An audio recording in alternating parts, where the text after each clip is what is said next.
कुछ दिन पहले हमने बिहार में ये वोट अधिकार यात्रा शुरू की।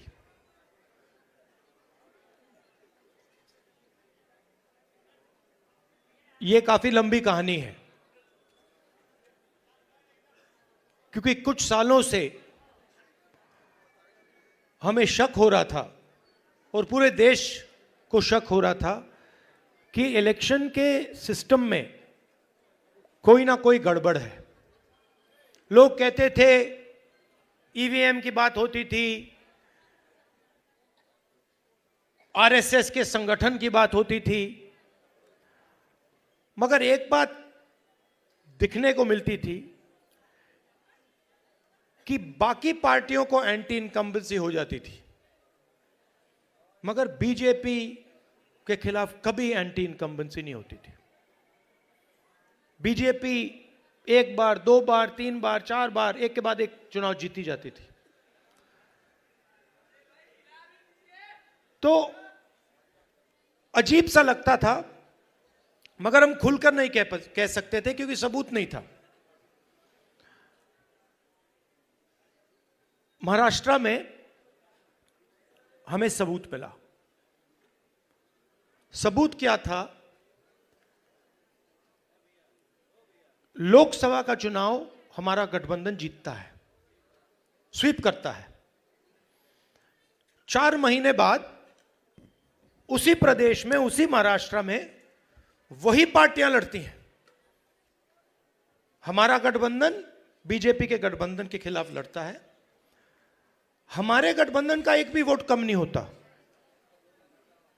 जितने हमें लोकसभा में मिले उतने हमें विधानसभा में मिले, मगर बीजेपी का वोट बढ़ जाता है। अजीब सी बात है। हमने देखा, पता लगाया, लोकसभा के बाद तकरीबन 1 करोड़ नए वोटर, 1 करोड़ नए वोटर इलेक्शन कमीशन ने लिस्ट में डाले।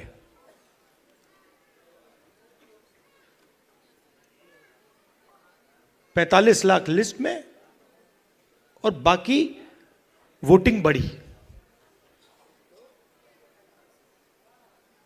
सारे के सारे जो वोटर नए वोटर थे, सारे के सारों ने बीजेपी को वोट दिया। और जहां भी नए वोटरों ने बीजेपी को वोट दिया, वहां बीजेपी ने चुनाव जीता। हम गए इलेक्शन कमीशन से, हमने पूछा, बताइए कौन है ये लोग? ये नए वोटर जो हैं, ये टर्नआउट जो बड़ा है, ये कौन है? हमें इनके नाम दीजिए, वोटर लिस्ट दीजिए। कहते नहीं देंगे। फिर हमने उनसे कहा, देखिए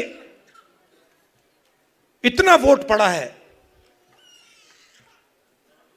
इतना टर्नआउट बढ़ा है, 5:30 बजे के बाद इतने वोट गिरे हैं, हमें आप कैमरा दिखाइए, वीडियो कैमरा दिखाइए, वीडियो फीड दिखाइए। कहते नहीं, हम नहीं दिखाएंगे। फिर क्या करते हैं? कानून बदल देते हैं और 45 दिन के अंदर वीडियो फीड को डिस्ट्रॉय कर देते हैं। फिर हमने कर्नाटक में अपनी टीम से कहा कि देखिए, आप एक लोकसभा चुनिए और उसमें गहराई से देखिए, मैग्नीफाइंग ग्लास को लेके हर पेज को देखिए और बताइए यहां पे हुआ क्या। इलेक्शन कमीशन हमें इलेक्ट्रॉनिक वोटर लिस्ट नहीं देती, तो 8-10 फुट ऊंची बोरी कागजों की, 200-300 किलो की, हमारे 40 लड़कों ने 4 महीने 16 घंटे काम किया। वोटर लिस्ट में एक फोटो को लाखों फोटो से मिलाया, एक नाम को लाखों नामों से मिलाया, एक एड्रेस को बाकी एड्रेसेस से मिलाया, और सच्चाई निकली। सच्चाई क्या थी? सच्चाई थी कि 7 सीटें हैं बेंगलोर सेंट्रल में, 6 कांग्रेस पार्टी जीतती है, 7वीं सीट में एक विधानसभा में 1 लाख फर्जी वोटर, 1 लाख। और जहां फर्जी वोटर थे, जिस असेंबली में फर्जी वोटर थे, वहां बीजेपी जीतती है। वो सारे के सारे 1 लाख जो वोट थे, उसके कारण बीजेपी लोकसभा का चुनाव जीत गई। मैंने प्रेजेंटेशन किया। अच्छा, मैं आपसे एक बात पूछना चाहता हूं, आपका नाम क्या है? कुमार जी, अगर मैंने आपसे कहा कि आप चोर हो, और अगर आपने चोरी नहीं की, तो आप क्या करोगे? सबसे पहले आप कहोगे खबरदार, तुम्हें मुझे चोर बुलाया, बोलोगे ना? ठीक है। अगर आपने चोरी की होती और मैंने कहा चोर हो, तो आप चुप बैठोगे? क्यों नहीं बैठेगा? अगर चोरी की है और मैं कहूंगा चोरी की है, बिल्कुल चुप हो जाएगा, एक शब्द नहीं बोलेगा। अगर मैं आरोप लगा रहा हूं प्रधानमंत्री पे हर रोज कि तुम वोट चोर हो, प्रधानमंत्री चुप क्यों है? प्रधानमंत्री एक शब्द क्यों नहीं बोल रहा? क्योंकि प्रधानमंत्री वोट चोर है और वो जानता है कि हमने उसको पकड़ लिया है।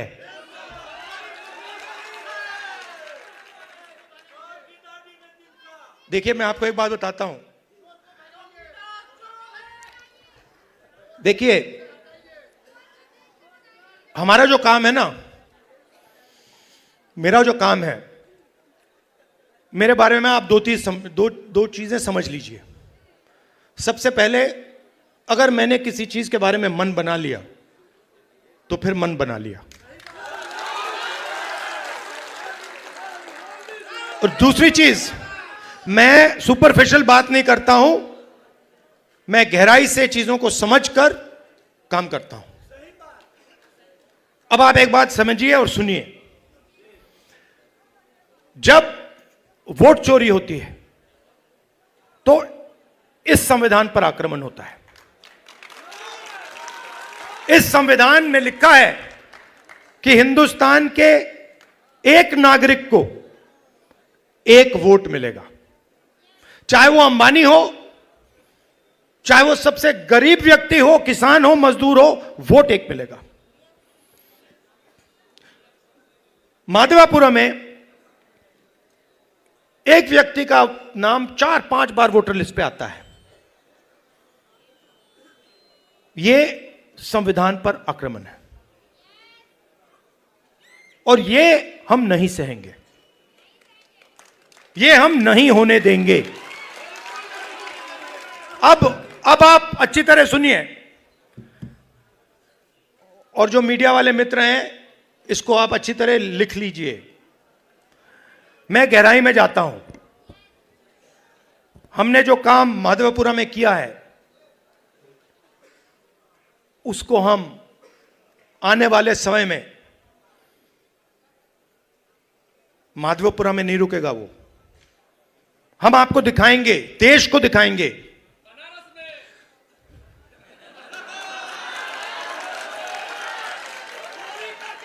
मोदी जी, मैं आपको बता रहा हूं, मोदी जी डरे हुए हैं, क्योंकि मोदी जी को बात समझ आ गई है कि अब चोरी पकड़ी गई है और अब वो भाग नहीं सकते हैं। हम आपको दिखाएंगे कि सिर्फ माधवपुरा में चोरी नहीं हुई है, लोकसभा में चोरी हुई है, हरियाणा में चोरी हुई है, महाराष्ट्र में चोरी हुई है, मध्य प्रदेश में चोरी हुई है, और अब ये बिहार में चोरी करने की कोशिश कर रहे हैं। और बिहार की जनता ने इनको हिला के रख दिया है, हिला के रख दिया है।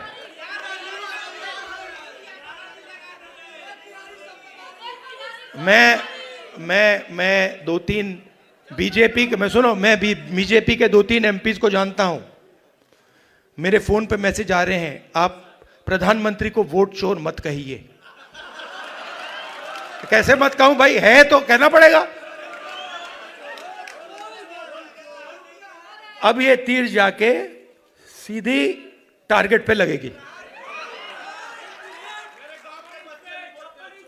आपके गांव के बच्चे, यहां पे तो भैया 6-6 साल के बच्चे बोल रहे हैं वोट चोर वोट चोर वोट चोर, नारा बन गया है। और जो बिहार में शुरू होता है वो पूरे देश में फैलता है, वो रुकता नहीं है। आपने चंपारण में अंग्रेजों से लड़ाई शुरू कर दी, पूरे देश से उनको मिटा के हटा दिया। ये कॉन्स्टिट्यूशन की लड़ाई शुरू कहां हुई थी? चंपारण में ही तो हुई थी, वहीं तो हुई थी। अब इसका लक्ष्य क्या है? ये वोट चोर और संविधान को मिटाना, खत्म क्यों करना चाहते हैं, मैं आपको बताता हूं। तेजस्वी जी ने बात की, देखिए हमें बैलेंस चाहिए, बैलेंस चाहिए।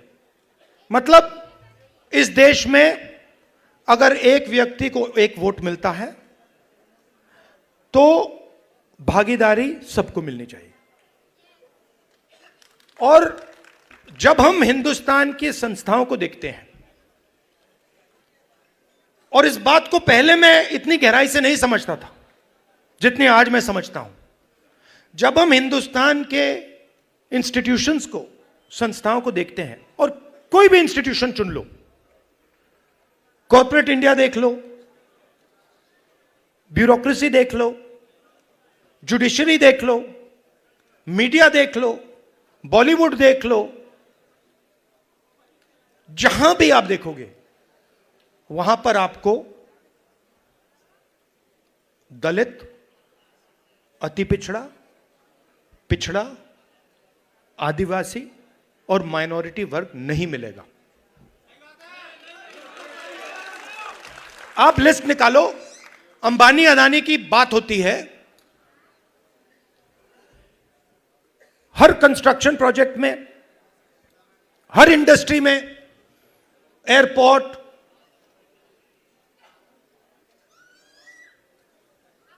जमीन, solar power, wind power, petrol, diesel, सब में इनके नाम सुनाई देते हैं। 500 हिंदुस्तान की सबसे बड़ी कंपनियां हैं। मैं आपसे आज पूछना चाहता हूं, इन 500 में दलित, आदिवासी, पिछड़ा, अति पिछड़ा वर्ग के कितने मालिक हैं? मतलब हिंदुस्तान की पूरी इकोनॉमी में 90% तो है ही नहीं, 90% है ही नहीं। आप जाते हो प्राइवेट अस्पताल में, जाते हो, सरकार का काम आपके स्वास्थ्य और शिक्षा का देखभाल करने का होता है। ये बिजनेसमैन का काम नहीं होता है, ये सरकार का काम होता है कि अगर कोई गरीब व्यक्ति बीमार हो जाए, सरकार की जिम्मेदारी होती है कि हमारा नागरिक है, हमारे देश का नागरिक है, इसकी रक्षा, इसकी प्रोटेक्शन, इसके स्वास्थ्य की प्रोटेक्शन हमें करनी है ना? कॉन्स्टिट्यूशन में यह नहीं लिखा है कि अगर हिंदुस्तान का कोई गरीब व्यक्ति बीमार हो जाए तो उसे मतलब 6, 10, 15 लाख रुपए का बिल दे दो। लिखा है कहीं? नहीं लिखा है। प्राइवेट स्कूल अस्पताल बंद हो, एक समान शिक्षा नहीं, वो देखिए, मगर मैं उससे पहले एक सवाल पूछ रहा हूं। प्राइवेट अस्पतालों की लिस्ट निकालिए। ये बड़े बड़े अस्पताल हैं जहां आप लोग जाते हो, जहां आपके जेब से लाखों रुपए निकलता है, इनके मालिकों की लिस्ट निकालिए और मुझे वहां दिखा दीजिए दलित कौन है, आदिवासी कौन है, पिछड़ा कौन है, अति पिछड़ा कौन है, माइनॉरिटी का नाम, वहां नाम दिखा दो।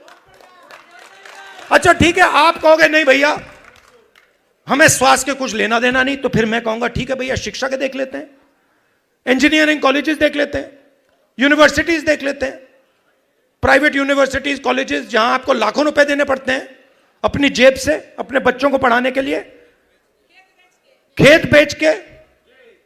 फिर मुझे बताओ उनके मालिकों की लिस्ट में बता दो कौन सा है, मतलब अति पिछड़ा कौन है वहां पे बैठा हुआ। तो आप 90% हो, अब ठीक है, अगर आप सब मिलाकर 2% होते तो मैं कहता ठीक है भैया, आप 2% हो, बात वहां खत्म हो जाए। मगर आप तो मेजोरिटी में 90% हो। आप 90% की भागीदारी हिंदुस्तान में है ही नहीं। कर्नाटक, तेलंगाना में हमने जाति जनगणना किया, आप हैरान हो जाओगे। सारे के सारे जो गवर्नमेंट के कॉन्ट्रैक्ट हैं, छोटे से लेकर बड़े,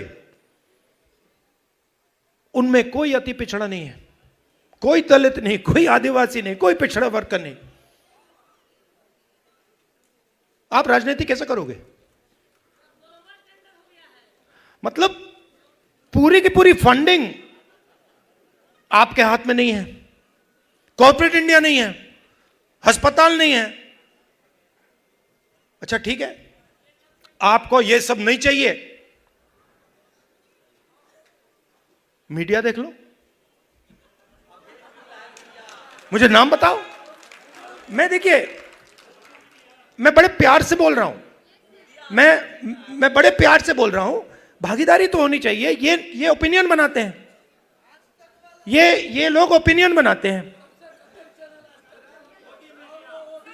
नहीं, वो आपने बोला सबसे खराब आज तक है, मगर मुझे ये बताओ, एंकर्स में से मालिकों में से मुझे अति पिछड़ा नाम बता दो, मुझे दलित नाम बता दो, छोड़ो अति पिछड़ा छोड़ो, दलित बता दो, पिछड़ा बता दो। नहीं है तो कॉर्पोरेट इंडिया उधर नहीं हो, आप मीडिया में नहीं हो। अच्छा बॉलीवुड की बात करते हैं, वहां पे नाम बता दो, एक वहां बता दो, है ही नहीं, बहुत कम, क्या है ही नहीं। तो इसीलिए मेरी सोच है कि दो चीज से शुरुआत होगी। सबसे पहली चीज नेशनल लेवल पर जाति जनगणना, जिससे सबको पता लग जाएगा कि भैया हमारी इतनी भागीदारी है इस देश में। और तेलंगाना में हमने बहुत गहराई से किया है, सवाल पब्लिक से पूछ के हमने लिए हैं, दलित एसोसिएशन से हमने पूछकर उनसे कहा कि भैया आप बताओ हमें क्या पूछना चाहिए। ईबीसी एसोसिएशन से हमने पूछकर भैया आप बताओ हमें सवाल कौन से पूछने चाहिए। तो एक सेकंड, दूसरी बात, जो ये 50% की दीवार है रिजर्वेशन की, मैं आपको गारंटी करके कह रहा हूं, इसको तो हम चूरा चूरा करके फेंक देंगे उठा के। और ये देखिए, ये पहले 2 कदम हैं। आप ये मत सोचिए कि इसके बाद हम बात छोड़ देंगे। ये जाति जनगणना से हमें एक विकास का एक नया मॉडल मिलेगा, वो शुरुआत होगी। मगर हमारा लक्ष्य है कि देश में बैलेंस होना चाहिए, सब लोगों को इस देश में जगह मिलनी चाहिए, कोई भी हो, अपर कास्ट हो, दलित हो, अति पिछड़ा हो, माइनॉरिटी हो, सबको जगह मिलनी चाहिए और सबकी इज्जत होनी चाहिए। और मोहब्बत की दुकान, मतलब नफरत नहीं, प्यार से, बिना नफरत, बिना हिंसा, सबको लेकर देश की जो पूरी शक्ति है, जो देश के हर लोग में, हर व्यक्ति में है, उस पूरी शक्ति का हमें प्रयोग कर कर देश को आगे ले जाना है। मगर यह सब नहीं हो सकता अगर ये लोग वोट चोरी कर लेंगे। इसीलिए हम वोट अधिकार यात्रा यहां शुरू की और आपने हमें इतनी मदद की। आप सबका दिल से धन्यवाद करता हूं कि आपने अपनी पूरी एनर्जी इस यात्रा में डाली। धन्यवाद, नमस्कार, जय हिंद।